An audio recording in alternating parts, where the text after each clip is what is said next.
सब network crime world को subscribe करें, बेल आइकन दबाएं और अपडेट पाएं।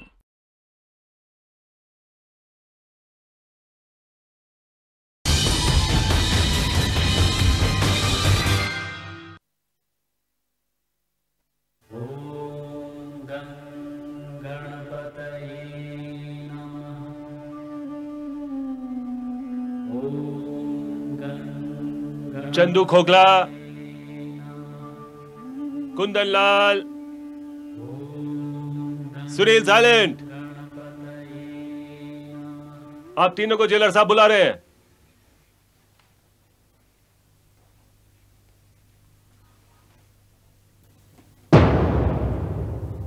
हम अंदर आ सकते हैं जेलर साहब?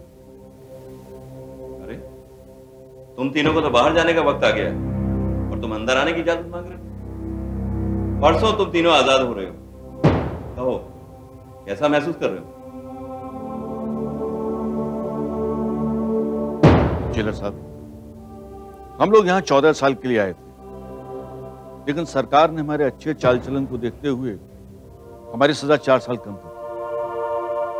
आज जब जाने का वक्त आया तो ऐसा लग रहा है जैसे सरकार ने हमें यहाँ से निकाल कर आपसे दूर करके और सख्त सजा दी।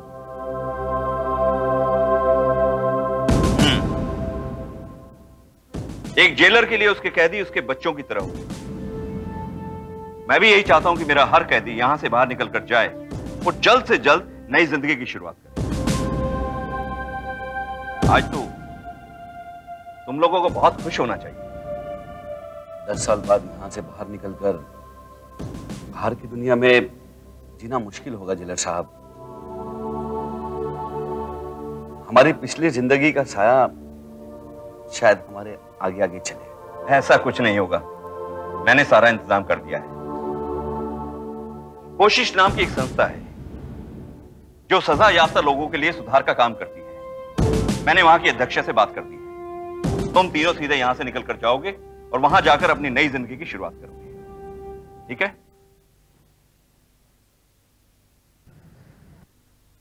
अरे भाई हैंडसम, तू भी तो कुछ बोल। तू चुप क्यों है? बोल।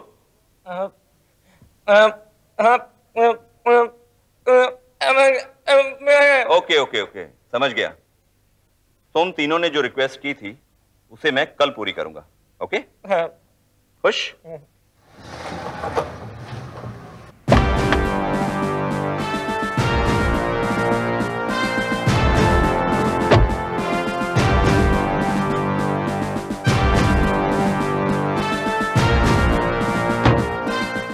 मॉर्निंग जेलर साहब। Good morning, good morning. हाँ, सीआईडी ऑफिसर विधान आपके सामने हाजिर है।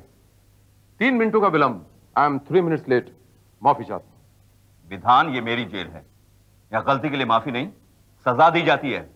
बिल्कुल बजा फरमाया आपने। 3 मिनटों की कैद मंजूर है मुझे। मैं तुम्हें 3 मिनट की कैद तो नहीं दूंगा, मगर 3 कैदियों से मिलवाऊंगा। 3 कैदी? हाँ।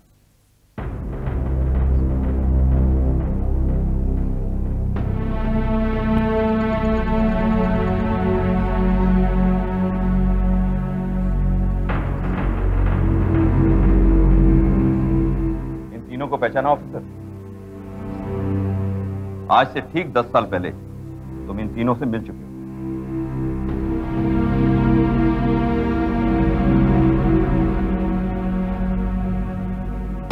चंदू खोखला।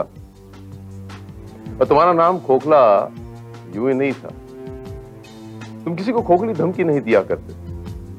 जिसको भी तुमने धमकियां दी उसको मौत की घाट उतार दी। करेक्ट? करेक्ट।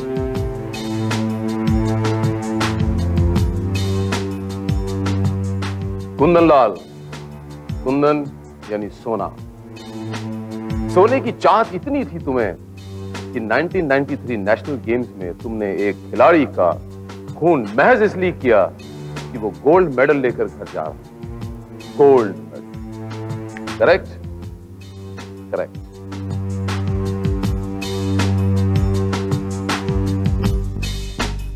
और तुम्हारा मुझे याद नहीं आ रहा।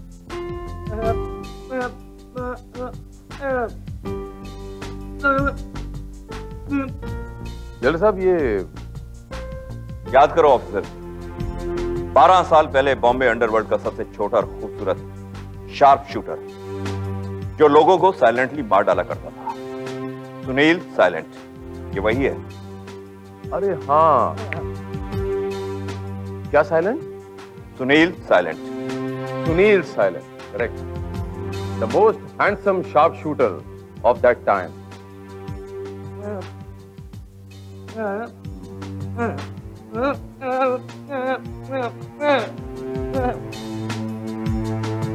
जेलर साहब,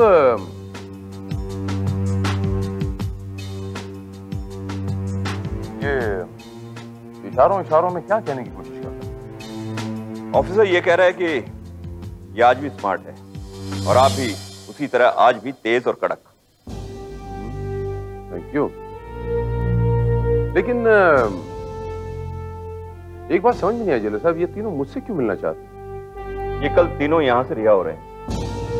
सरकार ने इनके अच्छे बर्ताव को देखते हुए इनकी बाकी की 4 साल की सजा माफ कर दी, लेकिन जाने से पहले इनकी इच्छा थी कि ये तुमसे मिलकर जाए।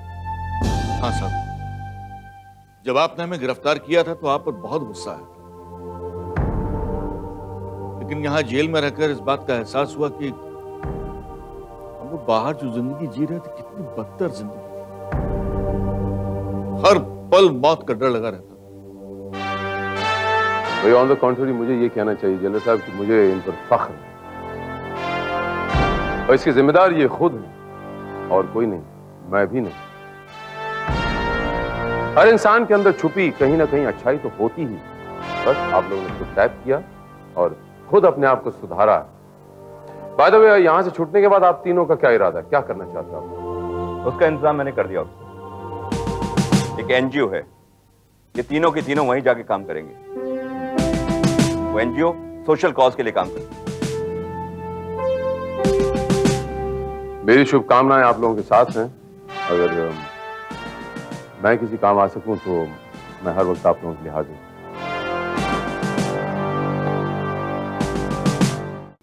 एक इंसान जब जन्म लेता है तो पता है सबसे पहला काम क्या करता है? कोशिश। बोलने से पहले बोलने की कोशिश, चलने से पहले चलने की कोशिश। यही सोचकर मैंने इस ऑर्गेनाइजेशन को बनाया है ताकि जेल से बाहर निकलकर जो लोग एक नई जिंदगी जीना चाहते हैं, नया जन्म लेना चाहते हैं, उनकी उस कोशिश में मेरी ये कोशिश शायद कुछ मदद कर सके।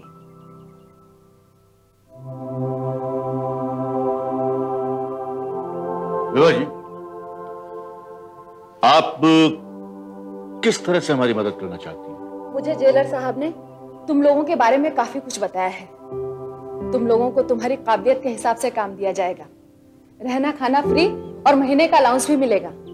ये कह रहा है कि हम तीनों कैसे आपका शुक्रिया करें। बस एक ही तरीका है, जेलर साहब ने तुम लोगों में जो विश्वास और आशा जताई है उसे हमेशा बनाए रखना। हम लोग वादा करते हैं कि जैसा आप चाहेंगे वैसा ही होगा। Hello officer. अरे जेलर साहब, यहां कैसे आना हुआ आपका? शहर के इस तरफ कुछ काम था तो मैंने सोचा कि तुमसे मिलता चलूं।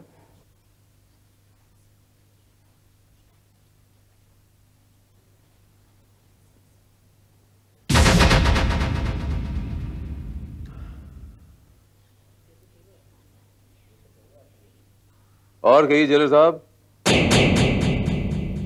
कैसे चल रहा है आपकी जेल में? ऑफिसर, ये बुलेट तो नकली है। तुम अपनी गन में नकली बुलेट्स क्यों डाल रहे हो? जेलर साहब, किसी भी मुजरिम को वार्निंग शॉट्स देने पड़ते हैं, पहले 2-3 हवा में फायर करना पड़ता है ताकि वो सरेंडर कर दे। आप तो जानते हैं जेलर साहब कि कानून हमें कतई इजाजत नहीं देता बिना किसी मतलब की किसी भी गोली चलाएं उसकी जान में। राइट और रॉन्ग? राइट। और जब 2-4 गोलियां हवा में फायर करनी है तो असली गोलियां क्यों वेस्ट करें? तो देश का नुकसान क्यों करें हम? Thank you. और कभी कोई ऐसा क्रिमिनल मिल गया जो सरेंडर ना करे और अपने हथियार से तुम पर वार करे, तब क्या करोगे? इसमें 5 गोलियां नकली हैं। ये है छठी गोली जो असली है। और किसी भी मुजरिम को मारने के लिए एक परफेक्ट शॉट काफी है।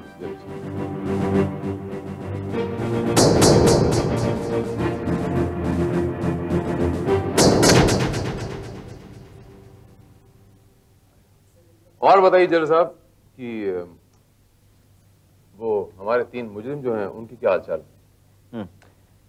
विभाजी बता रही थी कि नए माहौल में जीना सीख रहे हैं वो लोग। सारा दिन संस्था में काम करते हैं और शाम को मंदिर में पूजा पाठ भी करते हैं। काफी सुधार आया तीनों में।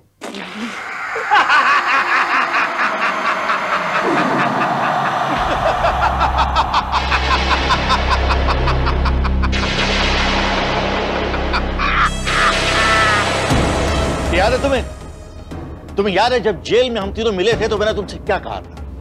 मैंने तुमसे यह कहा था कि हम लोगों की शराफत इसी में है कि हम लोग यहां पर शराफत से रहेंगे, क्योंकि जितनी शराफत हम यहां पर दिखाएंगे उतनी ही जल्दी हमारी सजा कम होगी। जितनी जल्दी हमारी सजा कम होगी उतनी जल्दी हम जेल से बाहर आएंगे, और जितनी जल्दी हम जेल से बाहर आएंगे उतनी जल्दी हमारा सपना पूरा होगा। उस CID ऑफिसर को जान से मार डालने का सपना जिसने हमें जेल की सलाखों के पीछे बिठाया। अरे उस जेलर को क्या मालूम था कि आजाद होने के बाद हम उस CID ऑफिसर को क्यों मिलना चाहते हैं?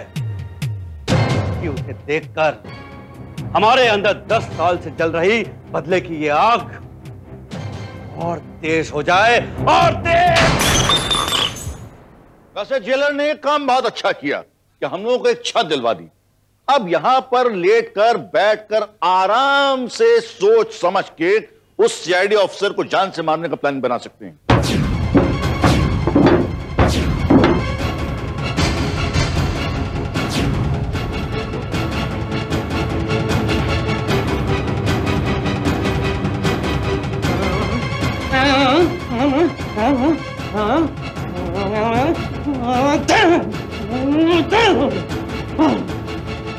तेरे साथ यही टेंशन है। तेरी शक्ल जितनी अच्छी है ना, उतनी ही तेरी अक्ल खराब है। तू ये कहना चाहता है कि हम उसे सीधे सीधे गोली मार के अपना बदला ले ले? अबे चुप! अगर हमने उसे इस तरह मारने की कोशिश भी की ना, हम तीनों वापस जेल में होंगे, समझा? तो ठीक कह रहा है। CID ऑफिसर को मारने के लिए दिमाग की जरूरत है, दिमाग की। अब तू अंडरवर्ल्ड का वो शार्प शूटर तो रहा नहीं। 10 साल का टाइम बहुत होता है। गन उठाने में हाथ कांपने लगेंगे, गोली का चलाएगा तू। अब सबसे बड़ी बात यह है कि तू गन लाएगा कहां से? बोलता है गूंगा कहीं का।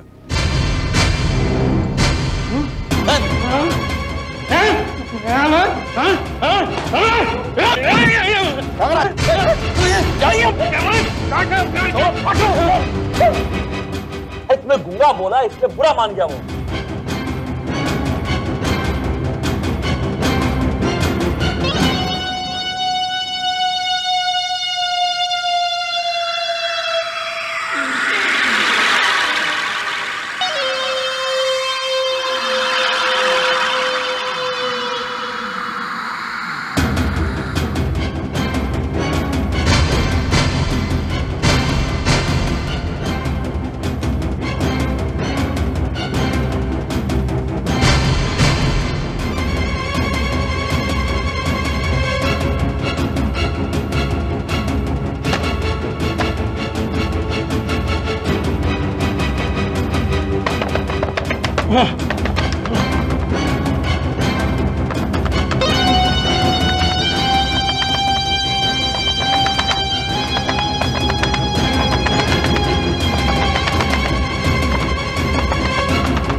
विधान मतलब सीआईडी ऑफिसर।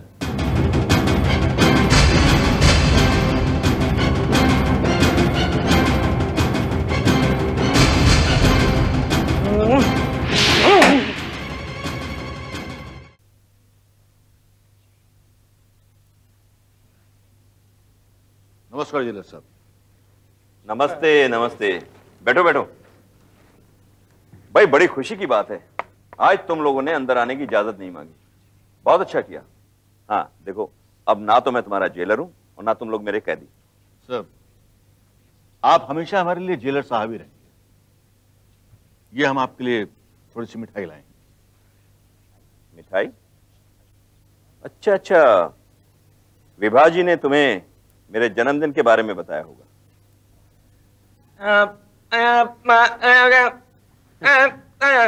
ये भी आपको जन्मदिन की शुभकामनाएं दे रहा है। धन्यवाद धन्यवाद धन्यवाद। अच्छा एक बात बताओ, विभा जी तुम्हारे काम से तो खुश है ना?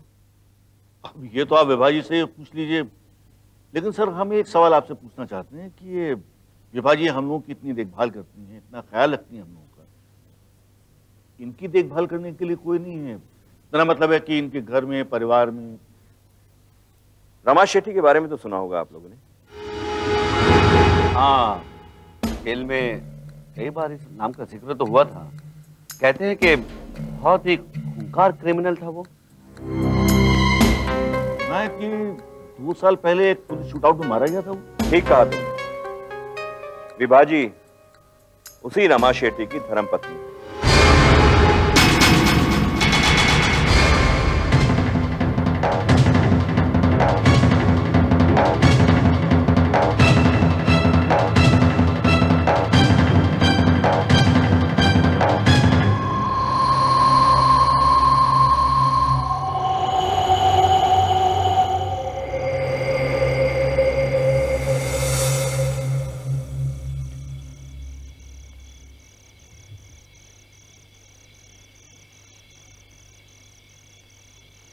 बहुत देर कर दी तुम तीनों ने। दरअसल जेलर साहब से बातचीत करने में देर हो गई। बहुत खुश हुए होंगे तुम तीनों को देखकर।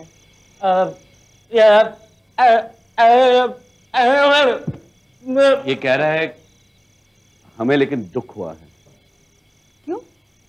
वो जेलर साहब आपके पति के बारे में बता रहे थे जो पुलिस शूटआउट में मारे गए थे। तुम लोग सिर्फ अपने काम से काम रखो।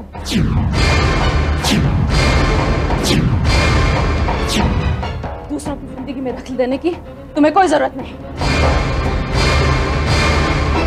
वो पुलिस शूटआउट में नहीं मारे गए थे, बल्कि वो तो पुलिस के सामने जा रहे थे सरेंडर करने, लेकिन पुलिस ने उन्हें निहत्था करके जान से मार दिया और पुलिस रिपोर्ट में यह दर्ज करवा दिया कि रमा शेट्टी शूटआउट में मारा गया। मुझसे वादा करके गए थे कि सरेंडर करने के बाद जब सजा काट कर वापस आएंगे तो एक नई जिंदगी की शुरुआत करेंगे। पुलिस ने उनको जानबूझ के मार दिया?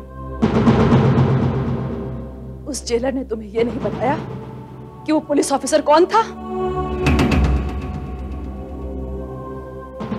वो था सीआईडी ऑफिसर विधान।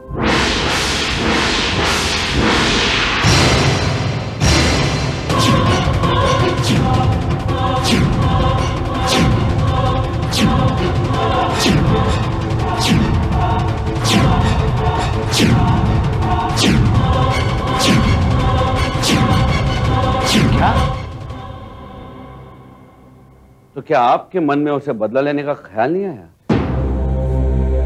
मेरे पति ने जुर्म का रास्ता छोड़ने के लिए सरेंडर करने का निश्चय किया था, तो फिर मैं कानून को हाथ में लेकर उस रास्ते पर कैसे चल सकती थी? हालांकि उस पुलिस ऑफिसर से आज भी नफरत करती हूँ।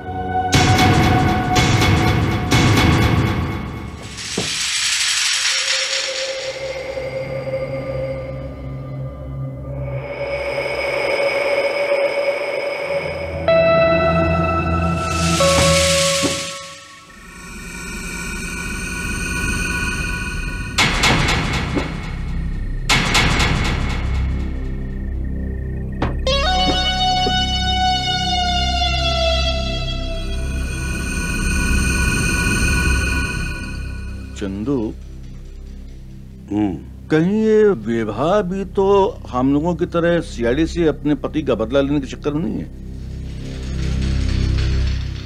नहीं, अगर ऐसा होता तो वो 2 साल पहले ही उस सीआईडी ऑफिसर को मार देती।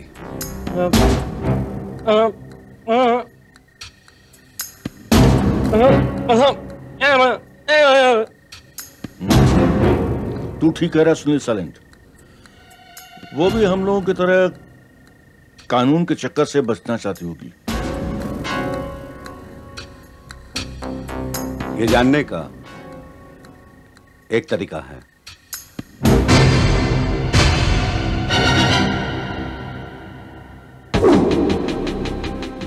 कुंदन,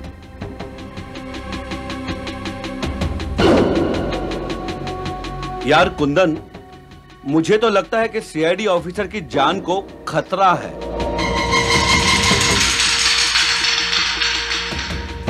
हाँ, मुझे भी ऐसा ही महसूस हो रहा है। अगर वो यहां आ जाए किसी तरह से तो जिंदा वापस नहीं जाएगा।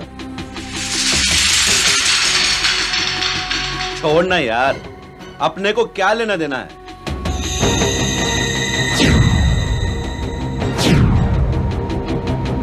अपना ये सुनील साइलेंट किधर गया है?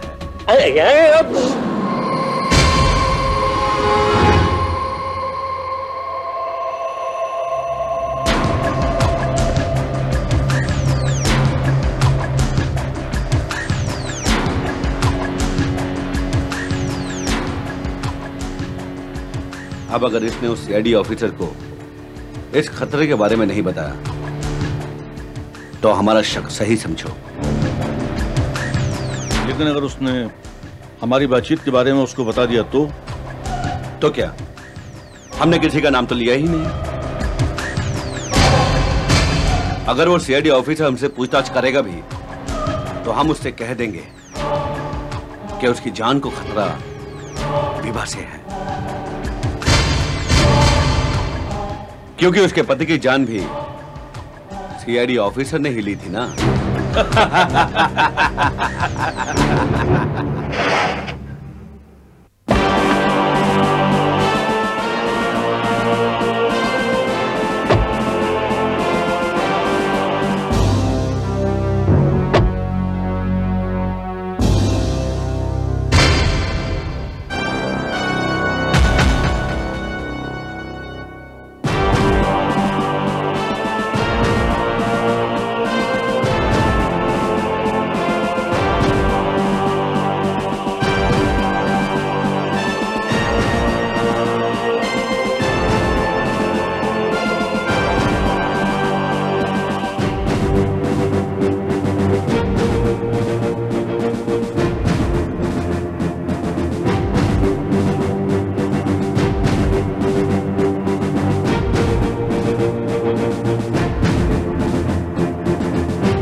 ऐसी इंफॉर्मेशन मिली कि यहां किसी की जान को खतरा है, तो मैंने सोचा कि चलो इसी बहाने आप तीनों से मिल भी लूंगा।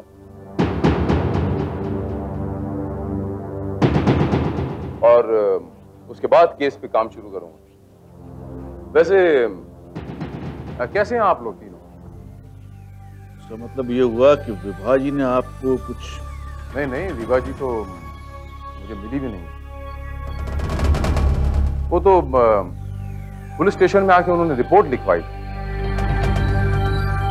और कंप्लेन में ये भी लिखा हुआ है कि उन्हें कोई थ्रेटन कर रहा है, कोई थ्रेटनिंग कॉल आया है, और इसी किस्म का एक कॉल उन्हें 2 महीने पहले भी आया। मतलब ये कि इन तीनों के यहां आने से ठीक 20 दिन पहले। जी हाँ, और विभा जी को ये शक है कि इसी ऑर्गेनाइजेशन का कोई इंसान, कोई शख्स उन्हें धमकी दे रहा है। खैर, बाकी की बातें तो उनसे मिलने के बाद पता चली जाएंगी। और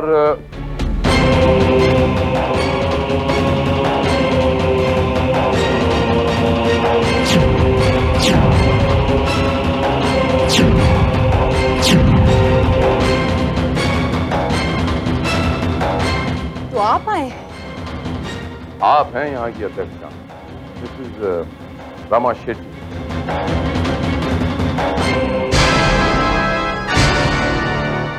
मैंने पुलिस स्टेशन में रिपोर्ट लिखाते वक्त ये साफ साफ कहा था, मुझे काबिल और ईमानदार पुलिस ऑफिसर ही चाहिए।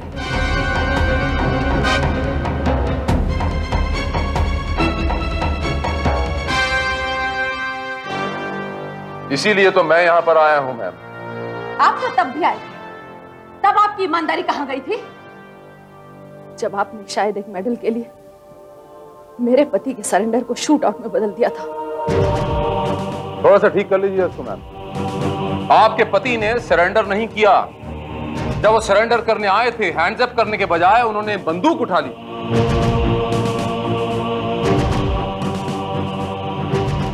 और हम पे शूट किया उन्होंने। इसी शूट आउट में मेरे 2 साथियों को गोली भी लगी थी, इसीलिए मजबूर होकर मुझे उन पे गोली चलानी पड़ी। मजबूर होकर। वो सरेंडर नहीं बल्कि मुझे मारने आए थे, मुझे। आपसे झूठ कहा था। मुझे लगता है ऑफिसर कि इस वक्त हमें विभाजी को मिली हुई धमकी के बारे में सोचना चाहिए। आज मेरी जान खतरे में है, लेकिन मैं आप पर यकीन नहीं कर सकती सीआईडी ऑफिसर। जिस शख्स ने आपको धमकी दी है, अगर वो शख्स इसी ऑर्गेनाइजेशन का है,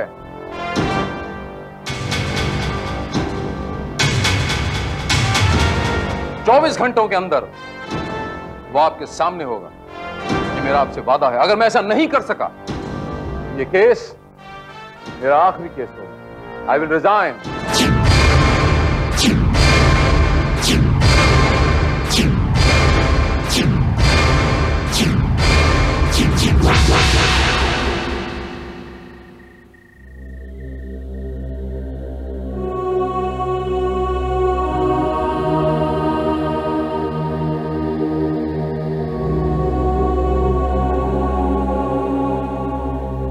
विभाजी, आप फिक्र मत कीजिए। मुझे पूरा यकीन है कि वो सीआईडी ऑफिसर इस केस को 24 घंटे के अंदर जरूर सॉल्व कर देगा। बिल्कुल फिक्र मत कीजिए। आइए, आप लोग बातें कीजिए। मैं बाहर जाके देखता हूं कि वहां क्या हो रहा है। आता हूं विभाजी। विभाजी, एक बात समझ में नहीं आई कि आपने झूठी कंप्लेंट क्यों करवाई, जबकि आप इस बात को अच्छी तरह से जानती हैं कि जान का खतरा आप को नहीं बल्कि उस सीआईडी ऑफिसर को है। मैं जानती हूं, और मैं ये भी जानती हूं कि वो खतरा उसे तुम तीनों से है।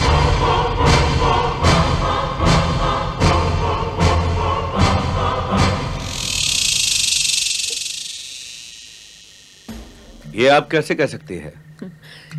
जेल के अंदर कौन सा कैदी किस तरह और क्या सोच रहा है, मुझे सब पता रहता है। इतनी बड़ी ऑर्गेनाइजेशन चला रही हूं।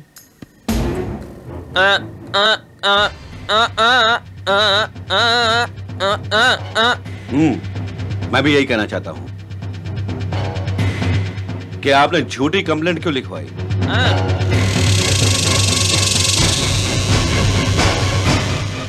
क्योंकि मैं भी वही चाहती हूं जो तुम लोग चाहते हो।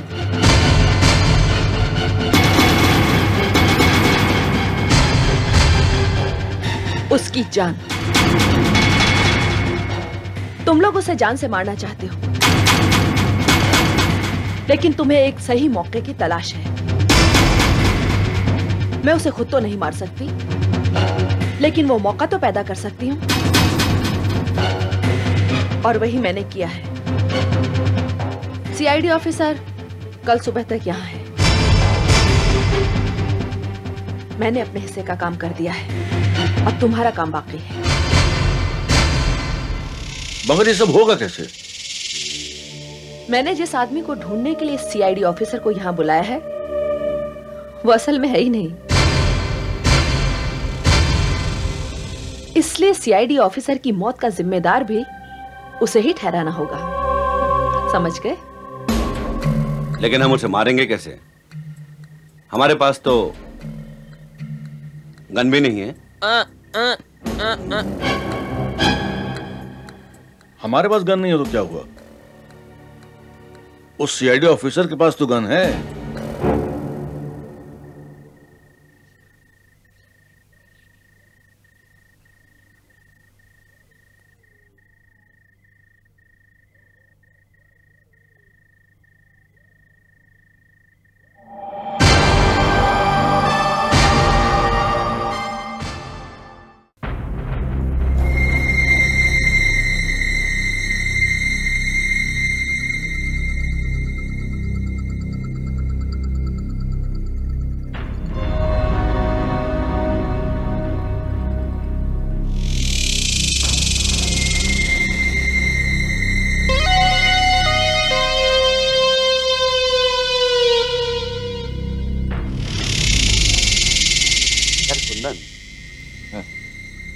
उस सीआईडी ऑफिसर को अगर यहां बुला लिया जाए तो यहां उसका काम तमाम हो सकता है, क्योंकि यहां कोई भी आता जाता नहीं। तो सीआईडी ऑफिसर को यहां पर बुलाने का एक आइडिया है। क्या? जरा अपना चाकू निकाल। अरे क्या करेगा चाकू का? अरे देखता जा क्या करता हूं।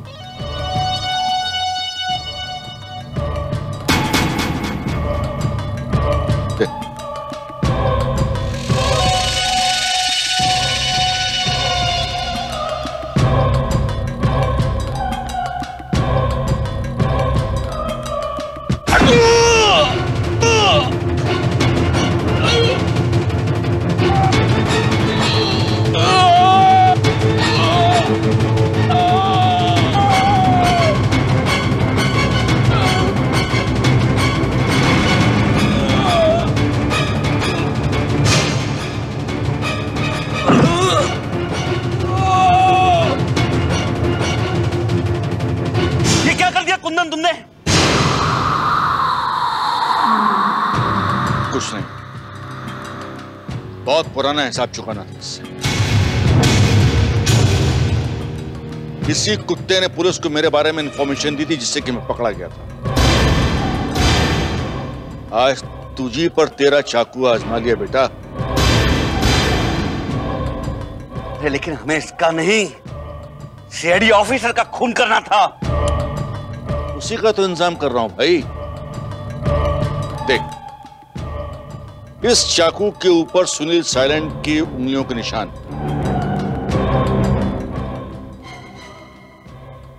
तुम यहां का मामला संभालो, मैं सीआईडी ऑफिसर को बुला के लाता हूं। ठीक?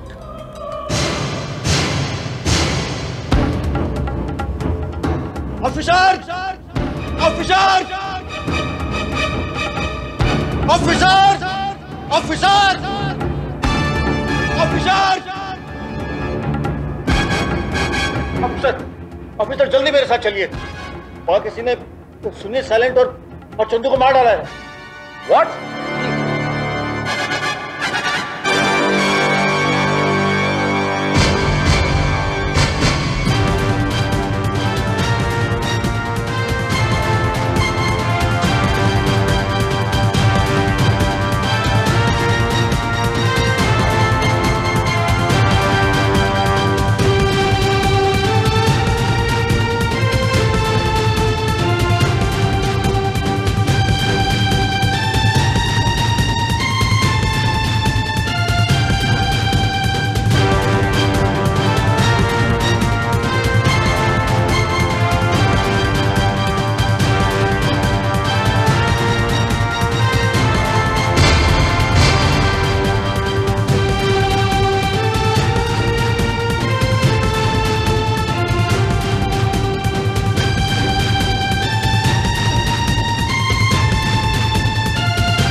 सुनील साइलेंट को तो मैंने साइलेंट कर दिया,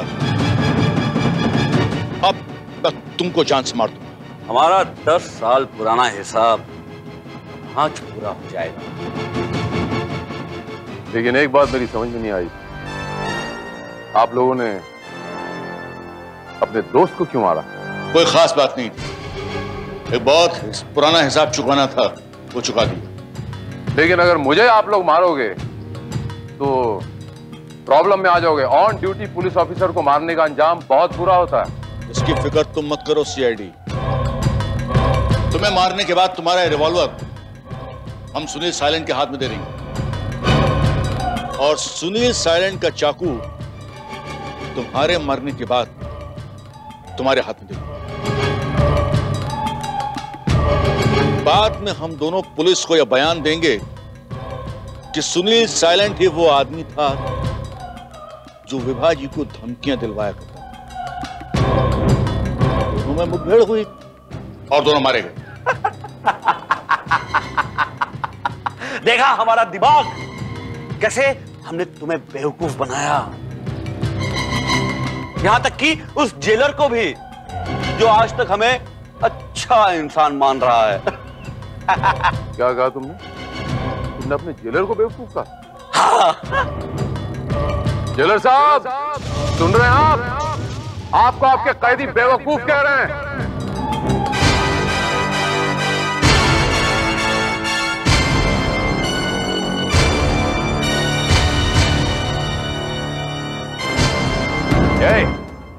क्या कहा? क्या कहा तुमने? मुझे बेवकूफ कहा? गलत बात। तुम लोगों को घूम फिरकर मेरी ही जेल में आना है। चलो बंदूक फेंको। जेलर साहब एक कदम भी आपने आगे बढ़ाया तो आपको गोली मार दूंगा मैं। और सीआईडी को तो मेरे हाथों से कोई नहीं बचा सकता। कुंदन देख क्या रहा है, गोली मार। ये मेरी बंदूक है, मुझी से चलेगी। वो मेरा बंदर है, मुझी से नाचेगा, कोई असर नहीं होगा। ट्राई करके देख लो।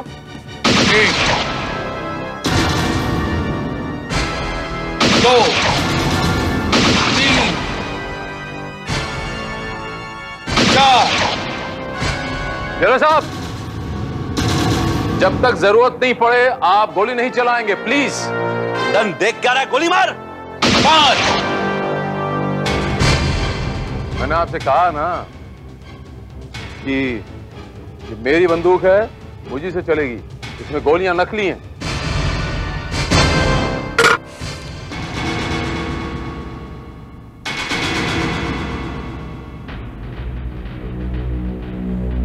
मैंने कहा था ना, विभाग की बातों में आकर हम गलती कर रहे हैं। विभाग इन्हीं लोगों के साथ मिली हुई है। मेरे बारे में बात हो रही थी। Mission is over CID officer.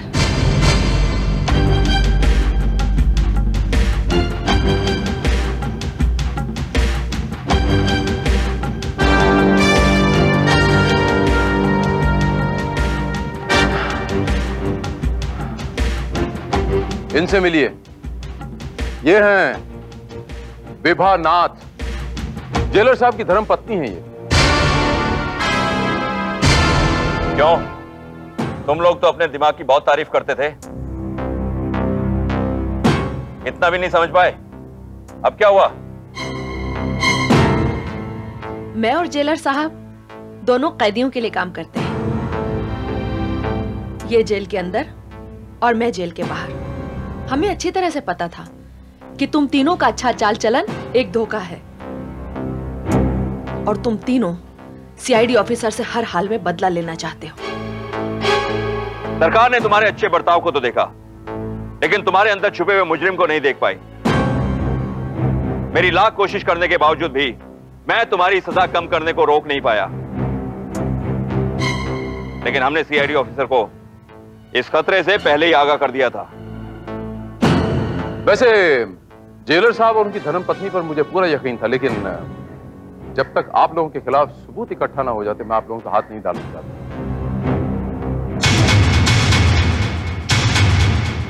और इसलिए मैंने ये सारा का सारा प्लान रचा। जेल से छूटने के बाद आप लोगों ने वही किया जो मैं आपसे करवाना चाहता।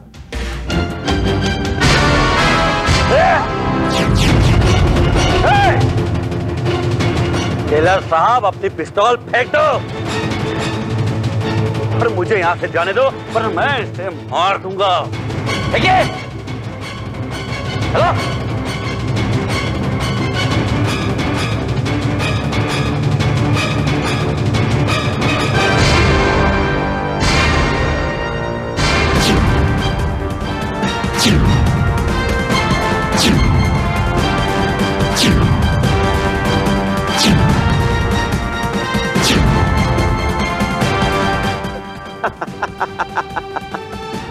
नकली गोली से डराने की कोशिश कर रहे हो CID officer?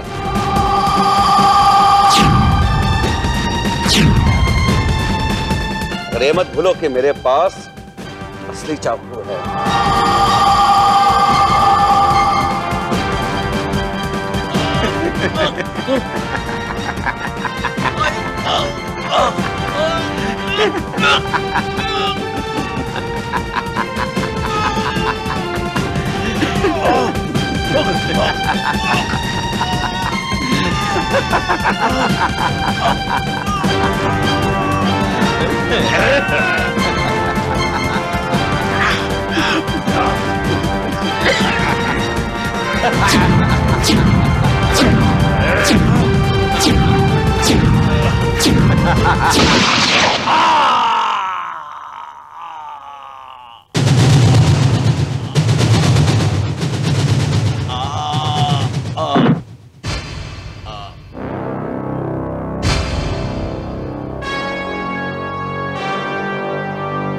Don't move. You are under arrest. मुजरिम इतनी सीधी सी बात क्यों नहीं समझता? गुनाह कभी नहीं फलता। Crime never page.